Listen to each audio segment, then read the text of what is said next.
And for some of the students that may be listening to this, like when you are looking to bring people into your group or into the center, what are some of the skill sets that you're excited about? I mean, there's the technical piece, but are there other things that you're really interested in looking for and seeing as you recruit people to help expand the capabilities of the team?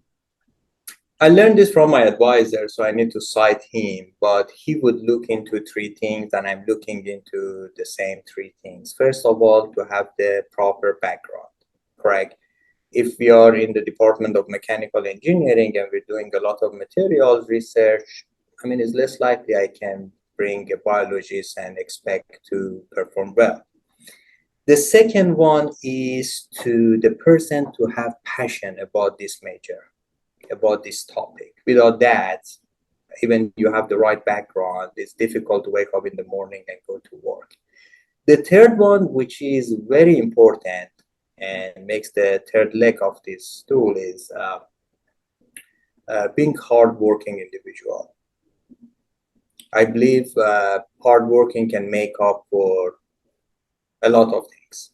So that's one thing I encourage my students and postdocs and research staff is to be hardworking individuals. And how do you encourage that once they get into the group? Like, I mean, sometimes they have it naturally, but like, how do you continue to, as a leader of the group and leader of the teams, how do you continue to nurture that? It's the environment, correct? They step into a relatively fast-moving environment. As I said, we try to be a little faster than the typical academia, and they have to adopt with the basically pace. The one thing I do, and maybe it's quite unique in academia, I let my student postdoc to directly interact with the sponsor.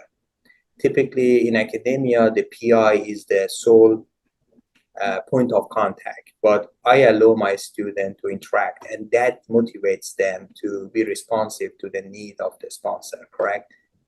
So they get a better sense of urgency. They realize that the sponsor needs the data certain time. It's very different than if I tell them and try to be that basically middleman to basically convey the message.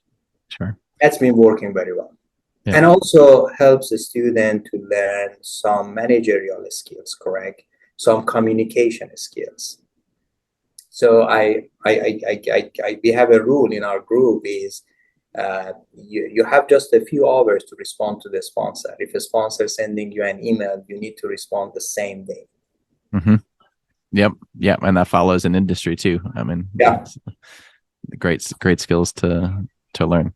Yeah, and in fact, a year ago, I was invited by Chrysler to give a seminar there, and I was sending an email to their tech flow who had invited me to say, hey, I need some information before the seminar. I sent the email at 2 p.m.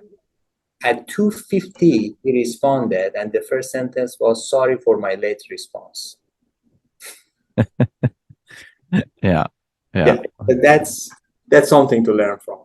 Absolutely. And you remember those sort of things too. So yeah.